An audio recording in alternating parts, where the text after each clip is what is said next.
व्यायाम करने से कोई लाभ भी नहीं होता। जैसे शहरों में लोग खेलने की क्लबें बनाते हैं, वहां जाकर बाबू लोग थोड़ी बहुत देर खेल आते हैं और इसी को व्यायाम समझते हैं। ऐसे व्यायामों से कोई लाभ नहीं होता। जिस प्रकार अधिक भोजन से हानि और रोग उत्पन्न होते हैं, उसी प्रकार बहुत थोड़े भोजन से भी मनुष्य निर्बल हो जाता है और उसका शरीर कदापि हृष्ट-पुष्ट नहीं हो सकता। जिस प्रकार उचित मात्रा में किया हुआ भोजन शरीर को स्वस्थ और बलिष्ठ बनाता है, इसी प्रकार उचित मात्रा में किया हुआ व्यायाम भी हमारे शरीर को सुदृढ़ और बलवान बनाता है। प्रारंभ में ही अधिक व्यायाम नहीं करना चाहिए। आरंभ में थोड़ा व्यायाम करें, पुनः शनय शनय अभ्यास बढ़ाएं। जैसे कोई व्यक्ति पहले दिन 10 दंड करता है, तो उसे अगले दिन 1 दंड बढ़ा देना चाहिए, अथवा सप्ताह में 1 दंड बढ़ाने के नियम से वह वर्ष भर में 60 और 2 वर्ष में 10 दंड प्रतिदिन करने का अभ्यास कर सकता है। इसी प्रकार अपने बलाबल को विचार कर तथा भोजन के अनुसार ही व्यायाम को शनैः शनैः बढ़ाना चाहिए। बहुत बार व्यायाम के नए प्रेमी नवयुवक इस विषय में बड़ी शीघ्रता करते हैं। प्रथम तो पहले ही दिन वे अपनी शक्ति से अधिक दंड आदि व्यायाम करते हैं, फिर उत्साह में 8 8 व 10 दंड प्रतिदिन बढ़ाने का यत्न करते हैं। उनका यह खेल 2-4 दिन तो चल जाता है और मन भर जाता है, तो पहले जैसी रुचि और उत्साह नहीं रहता और पुनः वे व्यायाम को छोड़ बैठते हैं। इसलिए थोड़े व्यायाम से आरंभ करके शनैः शनैः बढ़ाना हितकर है। इस बात का सदा ध्यान रखें कि चाहे दंड, बैठक आदि कोई भी व्यायाम करें, किंतु एक बार में इतना ही करें जितना सुखपूर्वक आप कर सकते हैं। आपका श्वास नहीं फूलना चाहिए। श्वास फूलने या उखड़ने अथवा नासिका की जड़ सूखने के पश्चात भी व्यायाम करते रहने से शरीर के साथ बड़ा अन्याय होता है और अनेक प्रकार की हानियां होती हैं, जिनको पहले बताया जा चुका है। व्यायाम की मात्रा के विषय में विदेश के प्रसिद्ध पहलवान मिस्टर सैंडो लिखते हैं, व्यायाम से यदि बल प्राप्त करना चाहते हो तो व्यायाम थोड़ा बलानुसार करो, परंतु नियमानुकूल करो। यह नहीं चाहिए कि एक दिन तो 100 दंड निकाल लिए और अगले दिन एक भी नहीं। शेख बू अली सीना का कथन है, यदि व्यायाम समतापूर्वक, यथेच्छा और यथोचित समय पर किया जाए तो सर्वोपायों से लाभदायक हो सकता है, परंतु जिस व्यायाम को समतापूर्वक न किया जाए वह दुर्बलता तथा शक्तिहीनता का कारण होता है। इसी विषय में प्रोफेसर राममूर्ति जी का आदेश है, व्यायाम का अभ्यास क्रमशः करना चाहिए, एकदम बढ़ा देना उचित नहीं। जो व्यायाम किया जाए धीरे धीरे अंगों पर पूरा जोर देकर किया जाए। व्यायाम करने से पुट्ठों, मांसपेशियों में पीड़ा उत्पन्न होती है। उनमें पीड़ा के साथ साथ एक प्रकार का तनाव व अकड़ाव सा होता है। बहुत से लोग उस पीड़ा आदि के कारण को न समझकर व्यायाम करना बंद कर देते हैं। वास्तव में इस प्रकार व्यायाम से उत्पन्न हुई पुट्ठों की पीड़ा पुट्ठों में नए बल प्राप्त करने की इच्छा या भूख को प्रकट करती है। अतः इस पीड़ा से डरकर व्यायाम छोड़ देना भारी भूल है। 1-2 सप्ताह निरंतर व्यायाम करते रहने से पीड़ा स्वयं शांत हो जाती है। यह व्यायाम से ही हुई है और व्यायाम से ही चली जाती है। अतः इसकी चिंता छोड़कर नित्य व्यायाम करते रहना चाहिए। नियमित व्यायाम, जो व्यायाम नियमों को ध्यान में रखकर किया जाता है, उसे नियमित व्यायाम कहते हैं। जो व्यायाम प्रतिदिन अपनी शक्ति, मात्रा, भोजन, आयु आदि को ध्यान में रखकर नियत समय और उचित स्थान पर श्रद्धापूर्वक किया जाता है, उससे पूरा पूरा लाभ होता है।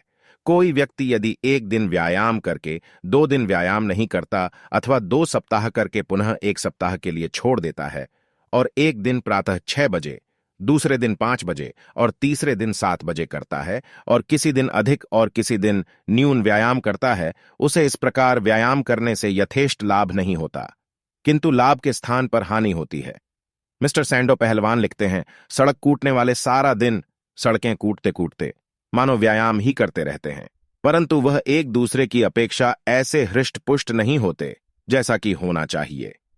कारण यह है कि उनका सड़क का कूटना इस अभिप्राय से नहीं होता कि वह बल और स्वास्थ्य प्राप्त कर रहे हैं, किंतु वे तो उधर पूर्ति के लिए यत्न कर रहे हैं।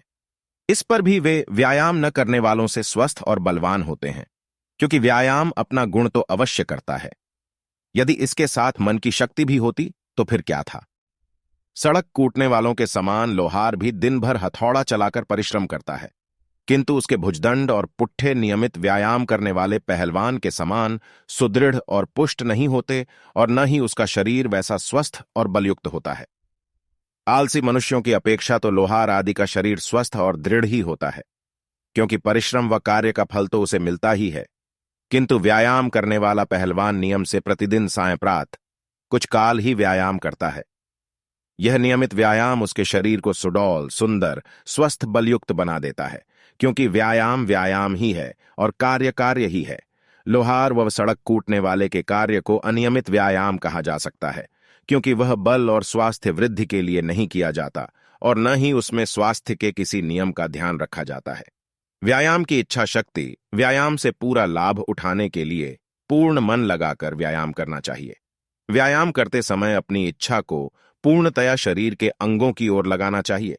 जिस मांसपेशी व शरीर के अंग को जितना दृढ़ और स्वस्थ करना चाहे, उस अंग व पेशी में व्यायाम करते समय उतनी ही इच्छा को प्रविष्ट कर दें व लगाएं। इच्छा रहित व्यायाम जो भार समझकर किया जाता है, उससे कोई लाभ नहीं होता। व्यायाम के नाम से घबराना नहीं चाहिए, इसे मन लगाकर और आनंद लेकर करना चाहिए। प्रोफेसर राममूर्ति लिखते हैं, व्यायाम करते समय मन को स्थिर रखना चाहिए और शरीर के प्रत्येक भाग पर व्यायाम के लाभ का चिंतन करते रहे। सैंडो पहलवान भी इस विषय में लिखते हैं, एक मनुष्य जो हृदय के साथ व्यायाम करता है, उसका थोड़ा बहुत व्यायाम भी उसको अधिक स्वस्थ और सुदृढ़ बनाता है, उस व्यक्ति की अपेक्षा जो व्यायाम तो बहुत करता है किंतु मन से नहीं करता। जिस अंग का व्यायाम करें, मन भी साथ ही साथ यह अनुभव करे कि अमुक अंग बल प्राप्त कर रहा है।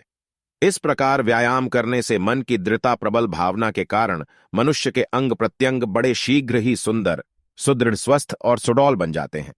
अतः व्यायाम करने के समय विशेषतया ब्रह्मचारी को एकाग्रचित्त होकर यह दृढ़ भावना रखनी चाहिए कि मेरी नस नस और अंग प्रत्यंग में बल, तेज, वीर्य, वीरता, आरोग्य, स्वास्थ्य, सुंदरता, स्थिरता और पराक्रम शक्ति आदि सब सद्गुण प्रवेश कर रहे हैं।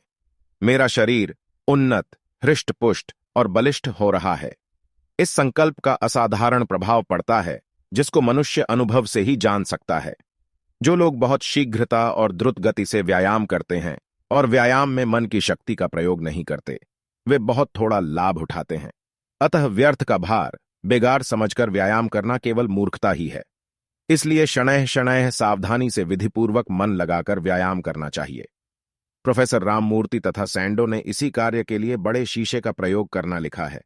वे लिखते हैं, व्यायाम करते समय सामने बड़ा शीशा रखकर उसमें शरीर के आहनों को ध्यानपूर्वक देखते हुए व्यायाम करने से शरीर सुंदर और सुडौल बन जाता है। व्यायाम का समय प्रत्येक व्यक्ति को संध्या के समान प्रातः और सायं दोनों ही समय व्यायाम करना चाहिए।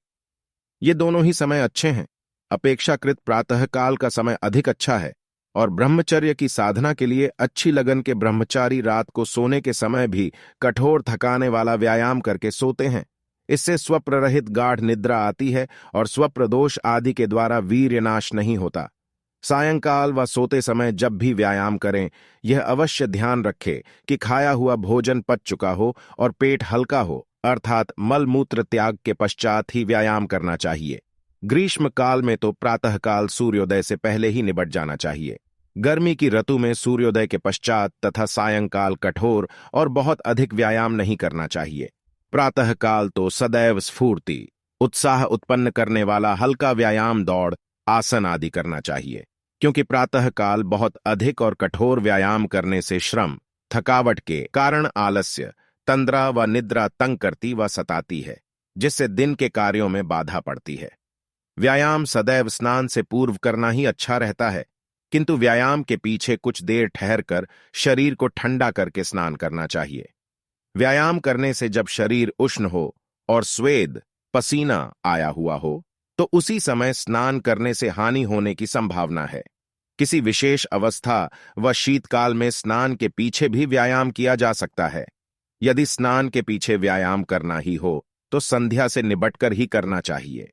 वैसे स्नान के पश्चात व्यायाम करने से आलस्य रहता है और व्यायाम के पश्चात स्नान करने से शरीर में स्फूर्ति, स्वच्छता और सुंदरता आती है तथा व्यायाम का श्रम, थकावट भी दूर हो जाता है। और जो व्यायाम के द्वारा शरीर के रोमकूपों से दूषित मल निकला करता है, वह स्नान के साथ धुलकर शरीर शुद्ध और पवित्र हो जाता है। इसलिए स्नान से पूर्व ही व्यायाम करना हितकर है। शीतकाल व वसंत ऋतु में साधारण लोगों के लिए भी और अच्छा पुष्टिकारक भोजन करने वालों के लिए सदैव ही व्यायाम लाभदायक है। महर्षि धन्वतरी महाराज लिखते हैं, व्यायामो ही सदा पथ्यो बलिना स्त्रिग्ध भोजिनाम सच्च शीते वसंते च तेषां पथ्यतमः स्मृत। सुश्रुत संहिता चिकित्सा अ श्लोक 45। जो मनुष्य बलवान हैं और जिनको घी, दूध, बादाम आदि स्निग्ध पुष्टिकारक पदार्थ पर्याप्त मात्रा में खाने को मिलते हैं, ऐसे लोगों के लिए तो व्यायाम सदा ही लाभदायक है, उनके लिए सदा आनंद ही आनंद है। किंतु वसंत और शीत ऋतु व्यायाम करने की विशेष ऋतु हैं। इन ऋतुओं में व्यायाम करना अत्यंत लाभदायक माना गया है। ऋषियों की इस आज्ञा के अनुसार व्यायाम के पश्चात स्निग्ध बलवर्धक पदार्थ अवश्य खाने चाहिए, नहीं तो शरीर क्षीण होने लगता है। आसनों के व्यायाम में पौष्टिक भोजन के खाने की उतनी आवश्यकता नहीं है जितनी दूसरे ढंग के कठोर व्यायामों में है। ऐसे लोगों को अखाड़े में जाकर व्यर्थ में सूखी हड्डियां नहीं रगड़वानी चाहिए। व्यायाम करने वाले का भोजन गोदुग्ध अथवा उससे बने दही आदि पदार्थ, बादाम इत्यादि व कोई अन्य सात्विक पदार्थ प्रातः काल व्यायाम के पश्चात खा लेना चाहिए, क्योंकि व्यायाम के पीछे भूख लगा करती है। खाली पेट रहना अच्छा नहीं, भूखा रहने से हानि होती है। ब्रह्मचारी रामप्रसाद बिस्मिल अपनी आत्मकथा में लिखते हैं, विद्यार्थी प्रातःकाल शौचादि से निवृत्त हो व्यायाम करें और सदैव कुएं के ताजे जल से स्नान करें। स्नान से निवृत्त हो यथाविश्वास परमात्मा का ध्यान करें। उपासना के पश्चात थोड़ा सा जलपान प्रातराश करें। कोई फल, शुष्क मेवा, दुग्ध अथवा सबसे उत्तम यह है कि गेहूं का दलिया रंधवाकर यथारुचि मीठा या नमक डालकर वह वैसे ही खावें। फिर अध्ययन करें, किंतु यह ध्यान रखें कि व्यायाम की उष्णता दूर हो जाने पर जब शरीर सर्वथा शीतल ठंडा हो जाए तभी कुछ थोड़ा सा खाना चाहिए। अधिक पेट भरकर खाना भी उस समय अच्छा नहीं। व्यायाम के पश्चात तत्काल खाना भी बहुत हानि पहुंचाता है, इसलिए कुछ ठहर कर खाना चाहिए। व्यायामी मनुष्य का भोजन सदैव नियत समय पर सात्विक, सरल, सादा, पौष्टिक, शीघ्र पचने वाला, हल्का और अल्प मात्रा में होना चाहिए। यह समझकर कि मेरी जठराग्नि विशेष व्यायाम के कारण तीव्र और प्रदीप्त है, मैं अधिक भोजन पचा सकता हूं। व्यायामी मनुष्य को अधिक भोजन नहीं ठूंस लेना चाहिए और मांसादि अभक्ष्य, गांजा, भांग, शराब आदि मादक द्रव्य, मिर्च, खटाई आदि चटपटे हानिकारक पदार्थों का सेवन नहीं करना चाहिए। कुछ लोग तो घृत, दुग्ध आदि पुष्टिकारक पदार्थ खाकर ही व्यायाम करने लग जाते हैं। कुछ लोग साथ साथ खाते भी जाते हैं और व्यायाम भी करते जाते हैं। ऐसे लोगों का यही विचार है कि खा पीकर अथवा खाते खाते व्यायाम करने से खाया पिया सब पच जाता है और शक्ति बढ़ती है। यह उनकी बड़ी भयंकर भूल है। इस प्रकार करने से बड़ी हानि होती है। ऐसे लोग स्वास्थ्य के नियमों से अपरिचित और महामूढ़ होते हैं। ब्रह्मचारी अथवा किसी भी स्वास्थ्य प्रेमी को ऐसे मूर्खों का अंधानुकरण नहीं करना चाहिए। व्यायाम करके उसी समय बैठना, लेटना, सो जाना व खड़े रहना हानिकारक है। जब तक शरीर और श्वास अपनी पहली स्वाभाविक अवस्था में न आ जाएं और शरीर की उष्णता न्यून न हो जाए, तब तक शरीर के अवयवों पर हाथ फेरते हुए शनैः शनैः मंद गति से टहलते रहना चाहिए और जो व्यायाम से आए हुए स्वाद हों उन्हें तत्काल पोंछ डालना चाहिए। जब तक पसीना सूख न जाए और शरीर ठंडा न हो तब तक वेग से चलने वाले वायु से भी शरीर को बचाना चाहिए। व्यायाम करके तत्काल ही लघुशंका, मूत्र त्याग करना लाभदायक और आवश्यक है। इससे शरीर की व्यर्थ की उष्णता निकल जाती है, मूत्राशय के रोग नहीं होते, शरीर और मन दोनों शांत होते हैं। आरंभ में व्यायाम के पश्चात प्यास लगा करती है, जो व्यायाम से होने वाले लाभ को प्रकट करती है। कोई कोई मूर्ख इस प्यास को बुझाने के लिए तत्काल ही जल, शरबत आदि कोई